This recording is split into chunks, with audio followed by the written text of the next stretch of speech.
She really thought she could use a master key on my front door like I wouldn't notice, like I wouldn't have prepared for that exact moment. I didn't come to Bay Hollow Preserve looking for a fight. I came here for peace, the kind of quiet only a man who's buried a war and a wife can understand. My name's Daniel Rourke, and I bought this house because my father built it with his own 2 hands after returning from the Gulf. It's not just property. It's where my wife planted her first rose bush, where my son learned to ride a bike under the big cypress tree. It's home.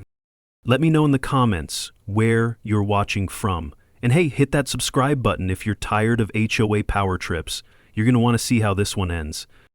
When I moved back in after my wife passed, it wasn't to stir up drama. It was to rebuild something slow and sacred. My son Aiden, God bless him, came home to help me get back on my feet.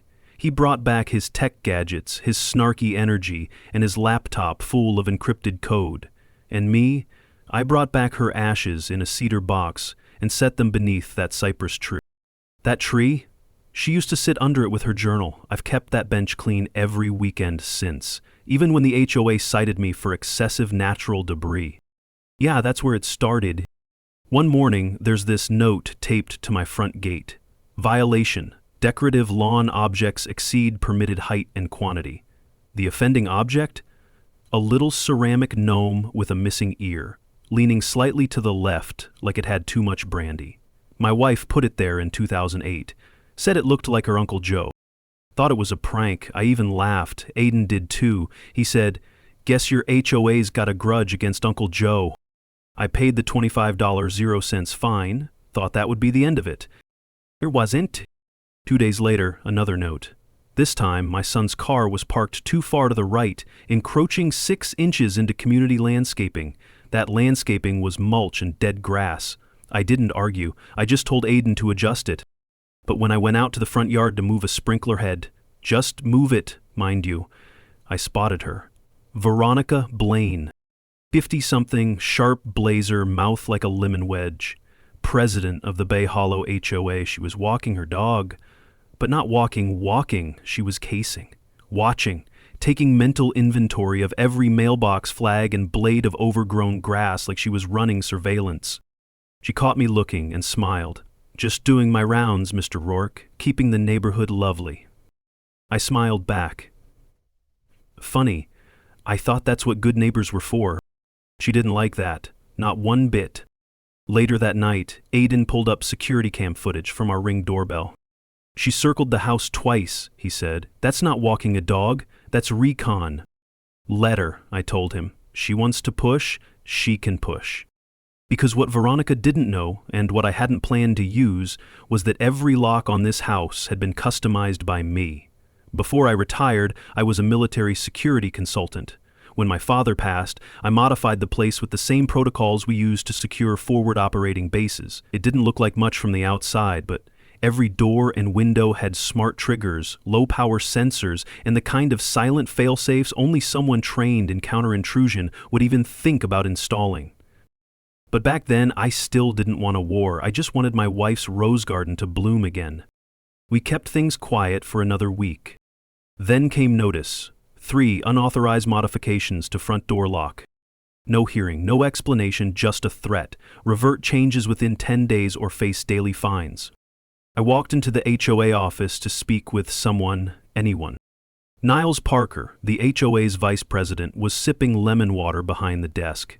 I asked for clarification. He smirked and said, "Veronica says we need to maintain visual uniformity. Your hardware's non-standard." I looked him dead in the eye. Visual uniformity doesn't override private property rights. He blinked like I'd spoken Latin. Well, that's for the board to decide. I stepped outside that office with one thing clear. This wasn't about uniformity. It was about control. And Veronica? She was used to getting her way. But if she thought I was just another retiree too tired to push back, she hadn't met my son. And she definitely hadn't met my front door. The funny thing about people like Veronica Blaine, they don't like being ignored. You take away their control, and they don't just sulk, they escalate. That's exactly what she did after I walked out of that HOA office without blinking. 3 days later, Aiden found a folded notice in our mailbox. Violation: trash bins not returned to concealed area within allotted time frame. Now mind you, it had been 43 minutes since the garbage truck passed. I'd timed it. We were literally eating lunch. Aiden held it up like a ransom note. I think she's watching us, like actually watching. I waved him off. Let her, we've got nothing to hide. He looked at me, didn't say anything, but his fingers tapped the kitchen counter, quick and sharp, like he was measuring something no one else could see. That night he set up an additional camera, not outside, no, inside, low angle near the front door, just in case. That should have told me something right there. The next morning I saw Veronica again. She was standing on the sidewalk, dog leash slack in one hand, notebook in the other, scribbling, measuring with her eyes. I stepped outside. You writing poetry or just sketching out another violation? She didn't look up. Mr. Rourke, it's my job to maintain visual harmony in the community. Visual harmony, I repeated, walking down the path toward her.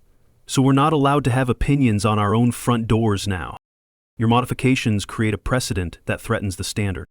That door's been here since 2003. I just replaced the lock with one that works. Her eyes flicked up, cool, unreadable. That's not your decision to make. No, I said, that's my right. She smiled, small and smug, like I'd just confirmed what she already suspected. You're not very cooperative, Mr. Rourke. I stepped closer. Neither was my father. He built this house before you ever showed up, planted those hedges himself, buried a dog under that tree. That gnome you hate so much, my wife picked that out the week she started chemo. I'm not moving a damned thing. She clicked her pen closed. Have a lovely afternoon. I watched her walk off, slow and stiff, like a general inspecting the battlefield before the assault. Aiden was waiting at the door. She's testing boundaries. No, I said, she's marking territory. The next week, it wasn't a fine, it was a warning letter, typed in bold with HOA letterhead and my address in red ink. Failure to comply with repeated visual nonconformities may result in progressive enforcement action, including mandatory adjustments by high contracted personnel. I read it twice, the second time, slower. Aiden leaned against the kitchen counter. Is that even legal? She's bluffing, I said, but my voice didn't sound so sure. You sure? He asked. No, I wasn't. That evening I sat on the old bench under the cypress tree. The air smelled like dry leaves and rosemary. I used to sit there with her after dinner. She'd wear that soft blue sweater, the one that made her eyes seem lighter. We'd talk about nothing and everything. Now I sat there alone, listening to the wind stir the branches. Aiden walked out after a while, holding 2 mugs. Set one next to me. Coffee the way she made it. Too sweet, too strong. She's not going to stop, he said quietly. She sees everything as a threat. Good, I said. Then she'll underestimate us. He cracked a smile. You got a plan? I've got something better. Patience. But I didn't. Not really. I was stalling, hoping she'd just get bored, hoping it was all just posturing. But I should have known better. People like Veronica don't just go away. They don't stop until they're forced to. The next morning, Aiden was out for a jog. I was trimming the hedges when I noticed the gate was open. Not unlocked. Open. Swinging slightly in the wind. I walked to the front. The porch mat was crooked. A faint scrape mark on the doorframe caught my eye. I checked the lock. It looked normal, but something felt off. I went inside. Nothing missing, nothing obviously touched. But I just knew someone had been in. And that's when it stopped being about a gnome, or trash bins, or door locks. That's when it became personal. The scrape on the door frame had been faint, barely noticeable unless you were looking for it, but once you knew it was there, you couldn't unsee it. I didn't say anything to Aiden at first. Didn't want to stir him up unless I had real proof, but the weight in my chest told me everything I needed. Someone had been inside my house. Uninvited. Quiet. And whoever it was had a key. Aiden came back from his run, sweat glistening on his forehead. He noticed my expression before I said a word. Something happened? I dropped the camera footage from the previous night. Porch view, grainy in the low light but time-stamped, 2:13 a.m., a flicker of movement, a shadow near the edge of the frame. Too fast to catch detail, but enough to know it wasn't an animal. He leaned in. That's not random.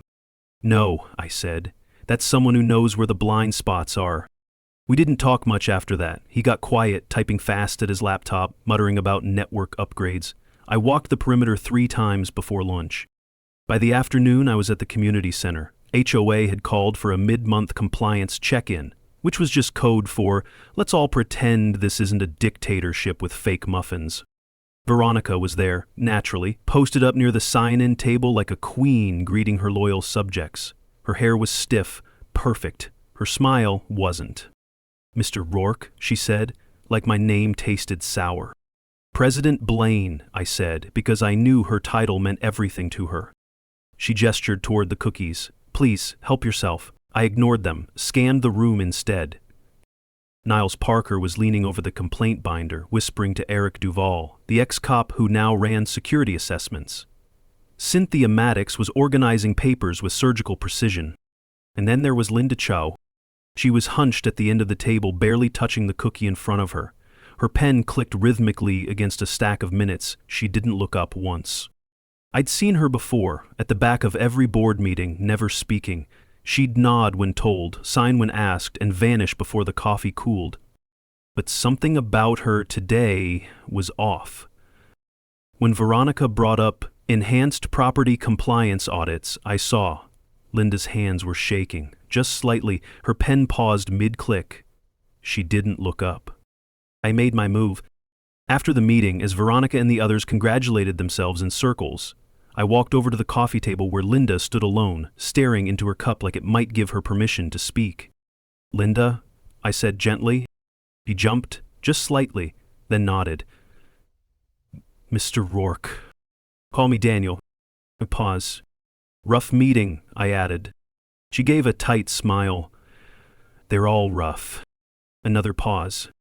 I leaned in, lowered my voice. You okay?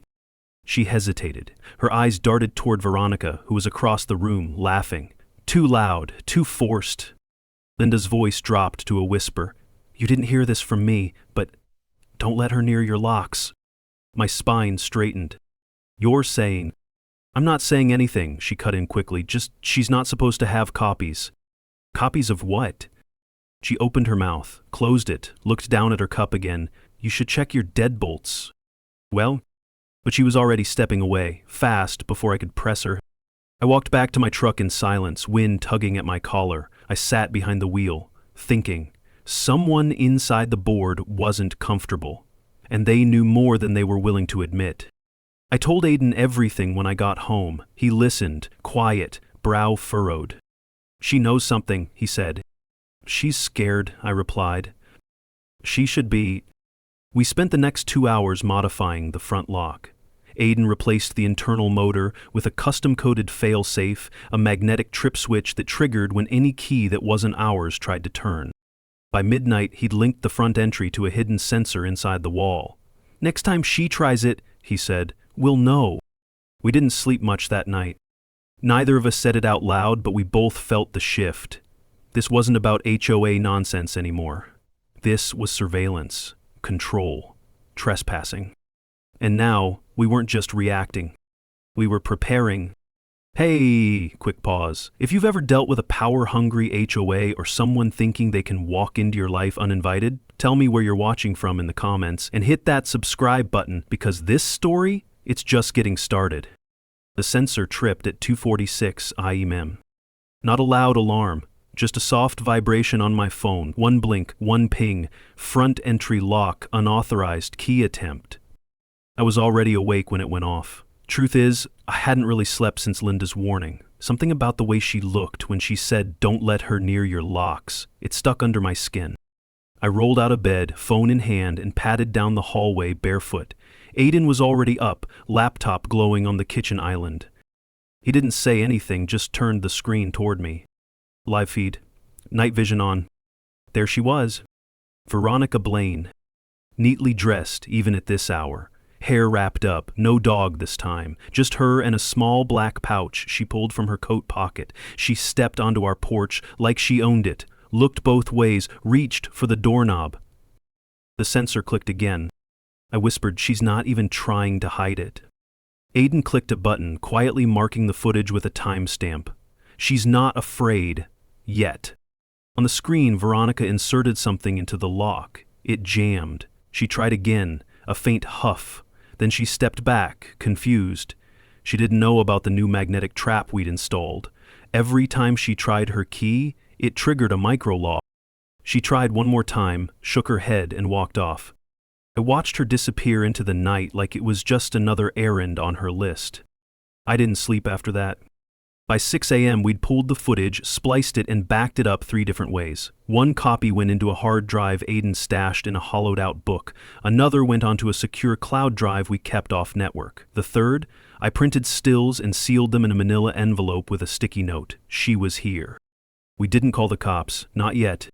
I needed more. She was slippery, the kind of slippery that came with decades of manipulation.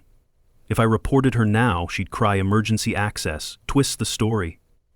Say there was a concern about health or safety. Say I wasn't answering the door. Hell, she might even say Linda gave her permission. I needed something irrefutable. That afternoon, Aiden installed 2 new microcams, one inside the planter box by the porch, and another tucked beneath the siding trim above the door. Both invisible, both set to trigger only when motion was detected by the lock itself. "You really think she'll come back that soon?" he asked. I looked up at the cypress tree, branches swaying against the sun. She's not done. That night, I took the long way around the neighborhood. No reason, really, just needed to breathe. That's when I saw Eric Duval, the so-called security chair, leaning over Veronica's car window outside her house. They were arguing, not loud enough to hear, but his hands moved in short, clipped bursts. She stayed cool, pointed toward my place twice. Eric shook his head, walked off. That was something. I made a mental note of the time and place, then walked past like I hadn't seen a thing. As I turned the corner, I noticed a shape standing in the dark beside the community pool gate. Linda. She wasn't smoking, wasn't on her phone, just standing there, looking at the water like it might wash something off her skin. "Linda," I said. She flinched. "Oh, hi. You out here for the fresh chlorine?" A faint smile. "Couldn't sleep." "Yeah, me neither." She hesitated, then looked at me, her voice low. "They have a copy of the locksmith's invoice." "Who does?" She shook her head. I shouldn't be talking about this." "You already did," I said, softly. "And you were right." I handed her the manila envelope. "This was last night." Her hands didn't move. I nodded. "Just think about what side of this you want to be on." I turned to go. Behind me, she whispered, "I didn't sign off on any of it." I stopped but didn't turn around. That was the first crack. Aiden stayed up late scrubbing the footage. We slowed it down, enhanced contrast, watched Veronica's face when the key failed, the frustration, the twitch of her eye. She wasn't just checking, she was looking for something. "She's not just snooping," Aiden muttered. "She's searching." "For what?" He didn't answer. And maybe it didn't matter. Because we had her on camera. And next time, we'd make sure she stayed long enough to catch more than a failed entry. The morning after Veronica's second failed break-in attempt, I walked past the cypress tree and stopped. The bench creaked under my weight as I sat down, coffee in hand, staring at nothing. There was this tightness in my chest I couldn't shake, part dread, part clarity. She wasn't just harassing us. She was looking for something. Inside my house. The thing is, I knew this property better than anyone alive. My dad poured every inch of concrete with his own hands. When I moved back in, after losing a lease, I didn't just return to walls and windows. I returned to secrets. Some of them I'd helped him build. Some I'd forgotten. But now, I needed to remember. Aiden came out mid-morning, still groggy. "You're out here early." Couldn't sleep. Something's bothering me. He sat next to me, elbows on knees. "You think she's after more than control?" I nodded. "Yeah. And I think it's in this house." He blinked, slow. "You think she knows what it is?" "No, but she thinks we do." Aiden stood up. "Okay, then we tear the place apart." I looked at him, surprised. No point playing defense anymore, he said. If she's searching for something, we need to find it first. We started in the garage, moved through the attic, opened every crawl space, every vent cover. Most of what we found was just history. Old fishing rods, a yellowed map of the lake, dusty photo boxes. Nothing strange. Until we reached the basement. Now, basement was generous. It was more of a root cellar. Concrete walls, dirt floor, barely lit by a flickering bulb that made you feel like you were being watched. My dad had used it for canning jars and winter tools. I hadn't stepped foot in there since a lease passed. There was this old metal cabinet in the corner, rusted shut from years of humidity. Aiden got it open with a flat head and some muttered curses. The hinges gave way with a loud crack, and inside, nothing but a stack of tarps and what looked like a sealed ammo box, heavy and dented. I opened it. Letters. Dozens of them. Some addressed to my dad, some from him. At first I didn't get it. Just government-looking envelopes, some with Department of Energy headers, a few marked confidential. I rifled through them. One caught my eye. It was handwritten. On the back, "Keep this from the HOA." Aiden whistled low. That seems specific. Inside the envelope was a land survey dated 1997. It showed the original Bay Hollow parcel lines. But my property? My house? It was outside the HOA boundary. I stared at it. This changes everything. Aiden leaned over. You're saying they never had jurisdiction over this place? If this holds up in court, yeah. He scanned the document, then pulled out his phone, snapping photos. I'm going to compare this with the current property lines on the county records. I nodded, hand still gripping the envelope. If she finds this first, it's over. She's trying to erase proof, not enforce rules. I checked the ammo box again. At the bottom, one more envelope. Inside was a grainy photo of my dad shaking hands with someone in front of a bulldozer. Scrawled on the back, Pre-HOA. East Side soil rights, sealed. Aiden's head snapped up. So it's not just the house, it's what's under it. I stood, the concrete floor creaking beneath my boots. No wonder she's obsessed with this place. She thinks we're sitting on something. I glanced around the basement, dust in the air, the bulb flickering again. She's been trying to push us out, to break us down. Hayden looked at the survey in his hands. But this might be the first domino. That night I scanned every letter, every map, stored copies on encrypted drives, locked the originals in the old gun safe, tucked behind drywall no HOA member could ever legally access. But I didn't sleep, not out of fear, out of readiness. Because tomorrow, Veronica was holding her monthly board meeting, and I was going, not to argue, to watch, because if I was right, this wasn't just a power grab. It was a cover-up. The next day, I showed up at the HOA meeting 10 minutes early, not because I was eager, but because I wanted Veronica to see me before she expected to. The room was the same as always, fake wood table, folding chairs too close together, that faint industrial lemon cleaner smell clinging to every surface. Most of the board sat stiff and smug. Veronica, of course, held court from the center seat like she was presiding over a congressional hearing. But Linda wouldn't look at me. She'd taken her usual spot near the end, hands folded neatly in her lap. Her eyes were trained on her notepad, but I noticed her pen was shaking again. Subtle, but there. Veronica's gaze met mine. She smiled like a cat pretending it hadn't just killed a bird. "Mr. Rourke," she said, loud enough for the room to hear. "Welcome. I hope you're here to finally cooperate." I smiled back. Just observing President Blaine, soaking in the transparency. A few heads turned. Niles Parker scoffed. Eric Duval narrowed his eyes. Veronica's smile twitched, but didn't break. "We'll be reviewing compliance escalations today. Please stay after if you'd like to discuss your account." I gave a short nod and sat in the back. As the meeting droned on, garbage bins, fence heights, mailbox color codes, I couldn't stop thinking about the envelope in my jacket, the one with the original 1997 survey, the keep this from the HOA note, and that pre-OA handshake photo. I didn't bring it to wave it around. I brought it to watch faces, especially hers. And when I leaned forward slightly, just enough for the corner of that envelope to peek out of my coat pocket, I saw it. Veronica noticed. Her smile faltered for just a second. Her hands gripped the side of her binder a little too tight. She saw it and she recognized it. That was confirmation. After the meeting ended, Veronica tried to corner me by the snack table. You really should be careful with historical documents, Mr. Rourke. Misinterpretation can be dangerous. I took a slow sip of that burnt coffee they always serve. So can unauthorized key use. She froze. No denial, no shock, just the quiet calculation of someone deciding what lie to use next. I'm sure you misunderstood.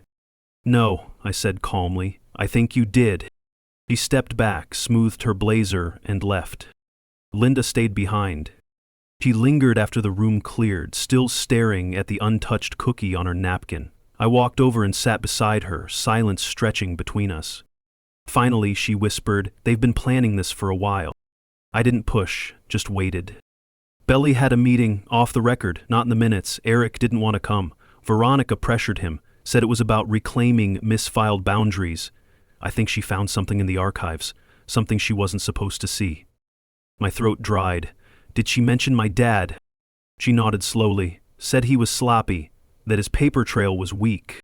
I laughed once, bitterly. He was a contractor, not a criminal. She doesn't care. She wants that land under your house. There was the why. Not just power, not just control, value. Something in the soil. Maybe mineral rights, maybe a deal no one ever disclosed. Whatever it was, it made my house more than a home. It made it a target. That night, I pulled out the old map from the ammo box again. Not the survey, but the one I hadn't looked at twice before. A hand-sketched grid with lake markers, tree lines, and one circle marked in pencil. A tiny X, just south of the cypress tree. It wasn't just a memory lane keepsake. It was a clue. I stood under that tree again, like I had every morning since she died. The bark was worn in one spot, where my dad had bolted in a wooden swing for Aiden when he was 5. The bench creaked beside me.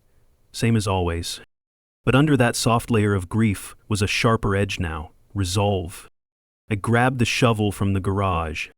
Aiden saw me through the kitchen window, raised an eyebrow. I motioned him over. I think Dad left us more than just paperwork. We dug until dark. The next day I showed up at the HOA meeting 10 minutes early, not because I was eager, but because I wanted Veronica to see me before she expected to. Quick question for you. Have you ever caught someone in power breaking their own rules? Drop it in the comments and let me know where you're watching from. And don't forget to subscribe. This story's just getting deeper. The shovel hit something solid. A dull clang, not concrete, not pipe, something metal. Aiden froze. That's not foundation. We dropped to our knees, brushing away dirt until the top of a steel lockbox came into view. Heavy, old, the kind of thing you bury when you don't want it found. Aiden looked at me. I didn't say anything. I just nodded. We hauled it to the garage. Dust and mud smeared across the lid, the hinges rusted shut. Aiden grabbed a pry bar. The clasps creaked, then snapped. Inside? Paper. So much paper. Rolled up maps, yellowed documents, and an envelope on top with my name in my dad's handwriting. I opened it, hands shaking. Daniel, if you're reading this, it means the HOA's at it again. They tried pushing me out when they built that board, and now they've come for you. This house sits on something they want, but they'll never admit it out loud. These records might help. Be smart, and trust no one who sits at that table. Dad. Hayden was already flipping through the maps. This is a soil report. He laid it out flat. Original Bay Hollow geotechnical data. There were mineral traces listed, water flow patterns, old infrastructure records, and on one of them, highlighted in faded marker, was a name I didn't expect. Veronica Blaine? What the hell is her name doing on a 1997 document, I asked. She's been here longer than she claims, Aiden muttered. And I'm betting she's not just some power-hungry Borg president. She's got history here. Another folder. Inside it, a mineral rights lease. It listed a partnership between 3 names, 2 I didn't know and 1 I did. Gerald Price. The HOA's old president. Veronica must have picked up right where he left off. And beneath that, a camcorder tape, labeled in red pen, 2002. We stared at it in silence. I don't even have a VCR, I said. I know someone who might, Aiden replied. Linda's porch light was off when we knocked, but she opened the door almost immediately. No questions, just a quiet nod as she let us in. You have a VCR? Aiden asked. She nodded once. Den, cabinet, bottom shelf. We played the tape.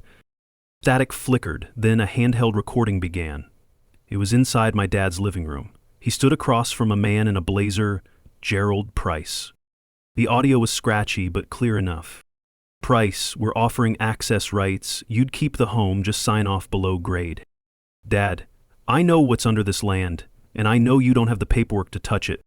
Price, we'll redraw the lines. It's not personal, just business. Dad, I buried the original plats. Good luck redrawing a map without them. The screen cut to black. Linda whispered, I didn't know this existed. She looked shaken, like something cracked behind her eyes. I believe you, I said, but I need more. Something Veronica's keeping close? You've seen her files? Linda nodded, hesitant. There's a locked drawer. She calls it her annexation package. I've never seen what's inside, but I've seen her tuck things away when no one's watching. She's building a retroactive case, Aiden said, trying to fabricate jurisdiction. Can you get in? I asked. Linda hesitated, then said quietly, leave your gate open Tuesday night. I'll be walking scout. If I get something, I'll drop it under the bench. I stared at her for a long second. Why are you helping us? Her voice barely rose above a breath. Because your dad was right, and I should have listened then. That night I sat under the cypress again, same bench, same wind cutting through the branches. I held the letter in one hand, the camcorder tape in the other. This wasn't just memory anymore. This was leverage. And we were done playing defense. Tuesday came, quiet. The kind of quiet that feels too still. Like something's about to shift but hasn't yet decided how. Aiden stood in the driveway, arms crossed, eyes scanning the street like a soldier waiting for movement. You sure you trust her? He asked without looking at me. No, I said, but I trust what she's scared of. I left the gate open, just like she asked, and we waited. The sky bruised purple around 7, a breeze rustling the oak leaves as Scout's tags jingled faintly from down the block. Linda appeared near the corner, walking slow, leash in one hand, something small bundled in the other. She passed without stopping, didn't make eye contact, but as she neared the cypress bench, her gait slowed for half a second. Her hand moved smoothly beneath the bench into the shadows, and then she was gone. Aiden darted out fast, snatched the envelope from under the slats. We were back inside before Scout even lifted his leg on the mailbox across the street. Inside, I peeled back the flap and pulled out a thick manila folder, heavier than it looked.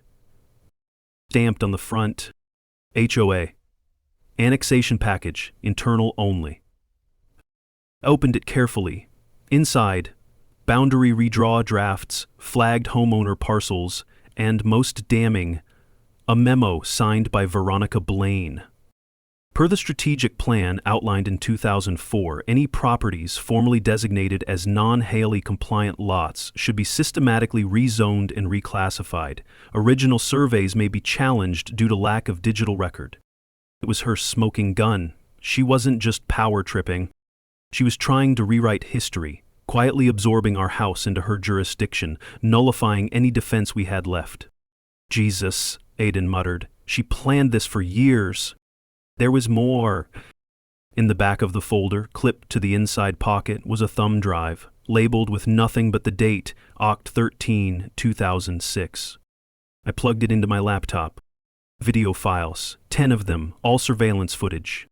The first clip was Veronica in her old realtor uniform, standing on our porch, shaking hands with Gerald Price. She smiled wide, her voice caught clearly. Once he's out, the board can file everything clean. The mineral record won't hold up in court without physical plat signatures. I froze it, stared at the screen. She knew. She always knew. That night I couldn't sit still. My heart beat faster than it should have. I kept going over everything. Tape, letter, maps, her voice on that video. They hadn't just wanted the land. They'd wanted my father silenced. Aiden leaned against the kitchen island, arms folded. You know this is enough to take her down, right?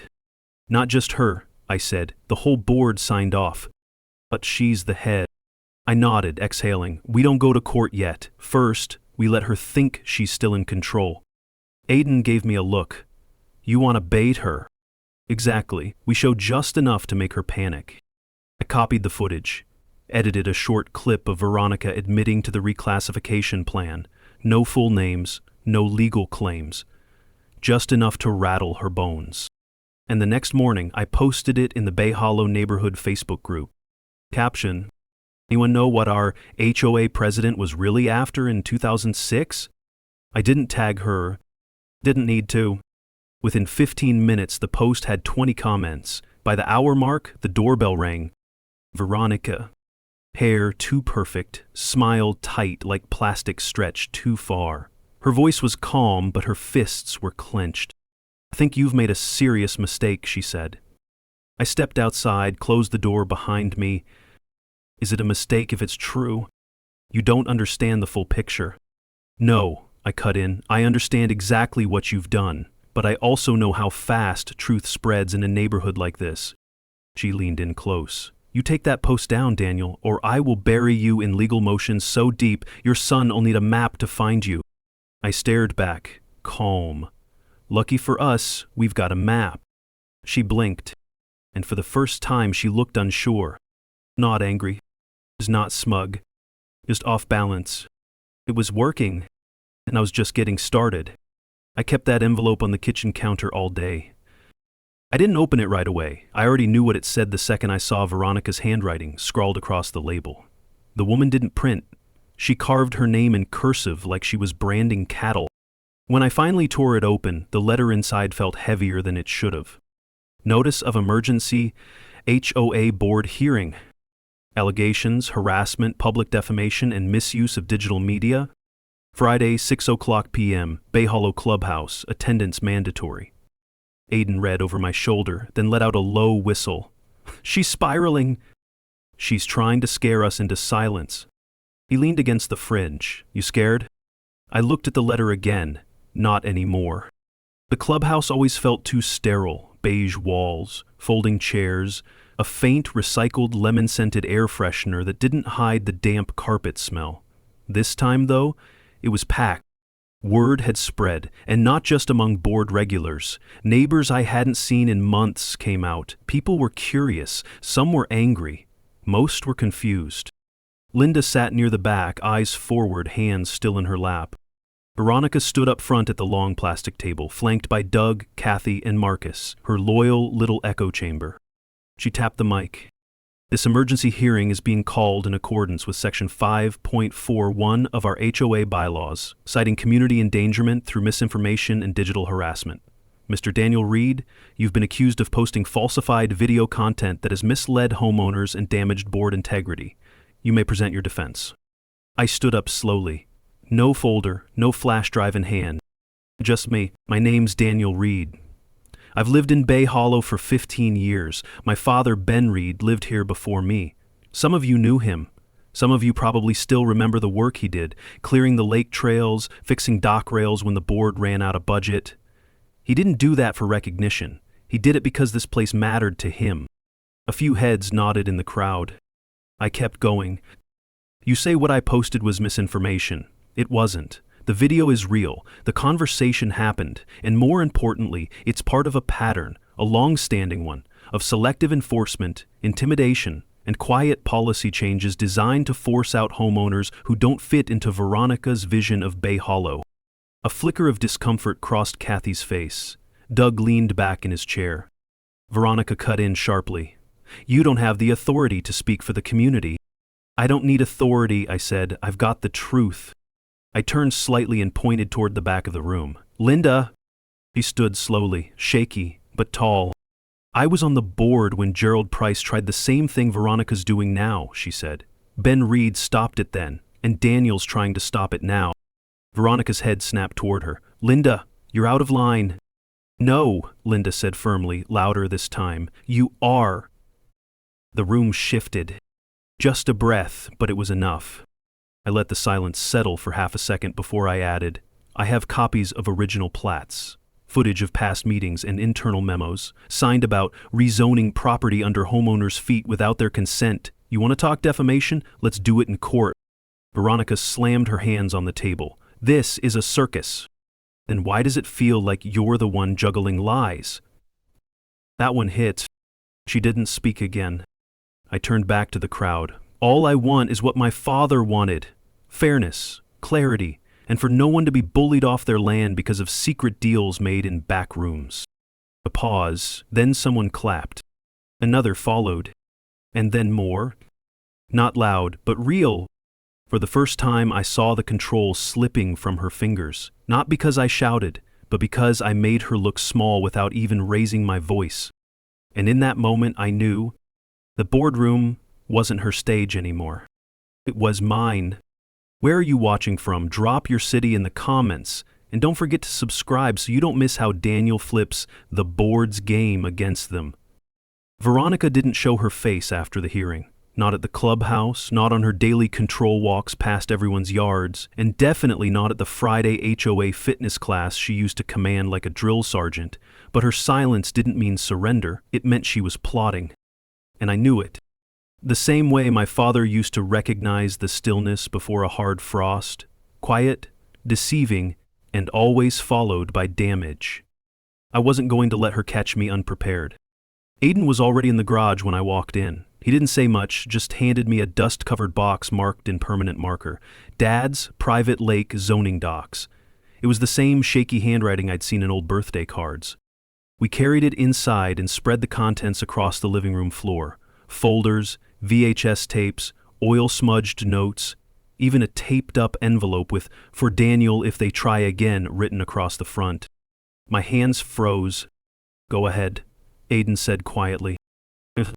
Inside, a folded county plat map, dated and certified, with my dad's ink tracing a bold red line around Plat 32, our land, and scrawled in the margin, "They can't take what isn't legally theirs. This plot predates their charter. Keep the real map." Aiden leaned over. "That signature, bottom right? County zoning officer, this is real." It clicked. Everything Veronica tried to bury, everything she threatened us over, it all hinged on erasing this map. If we could prove Plat 32 wasn't even under the HOA's jurisdiction, her grip evaporated. That's when Linda called. Her voice was tight. "They're holding a private board-only session tonight. Kathy's house. No minutes, no vote logs, off the books." "You sure?" "I wasn't supposed to know," she said, "but I saw the text on Marcus's phone when he came to drop off that fake apology letter. You want in?" I didn't hesitate. "We're already on our way." Kathy's place sat at the end of a cul-de-sac, lights off like they were hiding a crime. We parked down the block. Aiden had his phone in one hand and a camera clipped under his hoodie. I had the original plat and a new copy of the board's own bylaws in my jacket. Linda met us by the side gate, no small talk, just handed me a spare key and whispered, "Basement door, left of the patio chairs. Watch your step. It creaks." We crept in. The smell hit first, stale coffee, printer paper, and whatever perfume Veronica overused. Then came the voices. "We need to get ahead of this," Doug said. "If that plat surfaces—" "It won't," Veronica snapped. "He doesn't have it. Ben Reed never filed the final version." Marcus chimed in, quieter. "What if Linda flips?" "Veronica, then we burn her with him." My fingers tightened around the folder. Aiden nudged me. "They're scared." Emily should be. We waited until they left. 2 hours of whispered threats, illegal plans, and just enough incriminating nonsense to warrant a lawsuit. Then we slipped in. Kathy's basement filing cabinet wasn't even locked. Inside, board minutes never posted, boundary maps with hand-scribbled lines, and a folder labeled P32 Archive Do Not Copy. We copied everything. The next morning, Aiden started designing the flyer. 1 page, headline in bold. Community Truth Night, what they didn't want you to see. Tuesday, 6 p.m., Lake Dock Pavilion. I dropped the plat image dead center. By noon, every mailbox in Bay Hollow had one. By dusk, Veronica's front lights were off again. And for the first time since this whole mess started, I felt something I hadn't felt in weeks. Momentum. Real, untouchable momentum. And we were just getting warmed up. I got to the Lake Dock Pavilion 20 minutes early, expecting folding chairs and maybe a handful of curious neighbors. But what I saw? People. Everywhere. Lawn chairs, strollers, standing room along the railing, folks from 3 streets over, people I hadn't seen since my dad's funeral had shown up. Some clutched copies of the flyer, others whispered and pointed at the printed plat map I'd taped to a foam board. Aiden stood near the edge of the crowd, checking sound levels on the mic we borrowed from the community center. Linda was already seated up front, sipping from a thermos like she hadn't just helped us rob the HOA's basement. I walked up, heart thudding. "Place is packed," Aiden said, grinning. "You nervous?" I scanned the crowd. Even Kathy was there, arms crossed, face pale. "No," I said, "they are." The mic let out a short crackle as I stepped forward. "Evening, everyone," I started. "Thanks for coming out. I know this isn't your typical board meeting, and no, we're not offering free muffins." A few chuckles broke the tension. "My name's Daniel Reed. My family's lived here a long time. Some of you knew my dad, Ben. He loved this place. It's quiet, it's community, it's lake. What he didn't love was people who thought power meant ownership." I held up the copy of the certified plat. "This is Plat 32. That's my property. Some of you may have been told otherwise, that it's under HOA jurisdiction, that rules apply to what I do with my porch, my dock, my front gate." I paused, let it settle. But here's the truth, it's not, never was, and they knew it. I turned the board around, revealing the second page, an internal HOA memo marked confidential. In this document, signed by your board, they voted to draw boundaries without informing homeowners. They planned to enforce fines, liens, and in some cases property seizures, all on land that wasn't even theirs. Murmurs rippled across the crowd. One man stood. "Is this legal?" "No," I said, "and that's why we're here." Veronica pushed through the back row. I could feel her presence before she spoke.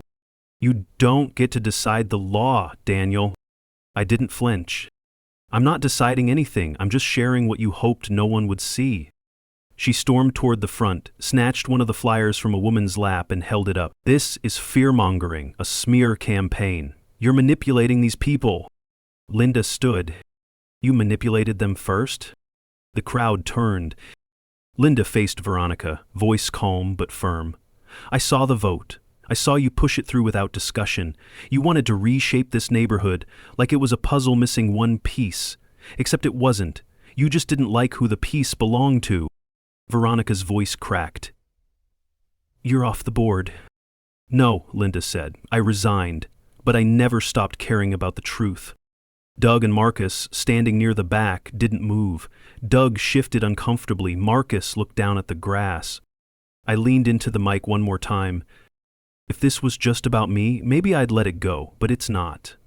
It's about the next person they target. It's about the family that saves for a decade just to move here, only to get slapped with a notice because their kid left a bike on the lawn." I stepped aside. "This neighborhood belongs to the people who live in it, not to the ones who think they can rule it." Someone clapped, then another, and another. Within seconds, the whole crowd was on their feet. Veronica turned, stormed away without a word. And as I looked back at the dock, I noticed something. Taped to the post right where Dad used to hang his fishing pole was a tiny, weathered plaque. Ben Reed, builder, neighbor, friend. I hadn't put it there. I didn't have to. The neighborhood remembered, and it finally stood up for itself. The days after the pavilion meeting felt like exhaling after holding your breath for years. No more warning letters on my door, no more stares from the board at the mailbox, no more sideways threats about bylaws or community optics. Veronica disappeared. Packed up overnight, according to Linda. Moved in with her sister somewhere in Georgia. Left behind a pale pink house with blinds drawn and a wilted garden. The kind of place that used to control people, now just another home with too much mulch and no heart in it. The interim board met the next week. Public session, folding chairs in the clubhouse, no secret basements or shadow agendas. Doug showed up looking smaller than I remembered. Marcus with his collar unbuttoned and a visible tremor in his voice when he apologized. Publicly. "I followed the wrong people," he said, eyes on the floor. "And I'm sorry." No one clapped, no one jeered, but someone passed him a tissue. That felt like enough. Linda was reinstated unanimously. Aiden, meanwhile, got about 15 thank you pies dropped off at our door, including 2 from the woman who used to file noise complaints about his guitar. We still ate them, still kept the guitar. But the biggest change came on a quiet Sunday morning. I was fixing the steps on the dock, ones Dad and I built together when I was 12, the ones Veronica threatened to fine me over, and I noticed a folded envelope tucked under the weathered post. It was from Kathy. Inside, a handwritten apology and a flash drive. I should have stopped her earlier. This is everything. Meeting recordings, vote scans, even the minutes you never saw. I wasn't brave before. I hope this helps close it out right. It did. Legally, it locked in what we needed to finalize the boundary issue. Plat 32 was formally removed from HOA control. They couldn't fine us, couldn't cite us, couldn't touch it without trespassing. But truthfully, the war had already ended. What mattered now was what came next. I left the flash drive with Linda, told her to build something better with it. I didn't need revenge anymore. I had the dock, the view, the plaque, and something else too. That afternoon, Aiden brought out 2 folding chairs, sat beside me, and handed over a root beer, just like Dad used to do when we finished yard work. "Do you ever think this whole thing was meant to happen?" he asked. I looked out over the lake, where the reflection of the trees rippled in the soft wind. "No," I said, "but I think Dad knew it might, and I think he trusted me to finish what he started." A moment passed. "Looks better with the bench here," he said, pointing to the rebuilt rail we'd finished last week. "Yeah, makes it feel like it's still his." He didn't say anything else, just sat there, quiet, still, like peace wasn't just possible but permanent. Like the legacy we fought for wasn't about control but about place, and memory, and truth. Some people build fences to keep others out. My father built docks so we could invite them in. I'll keep doing the same. What about you? Got your own HOA story? Tell me where you're watching from or drop your own battle in the comments. Let's make sure these stories don't stay buried. And if you felt this one, hit that subscribe button. You know we're just getting started.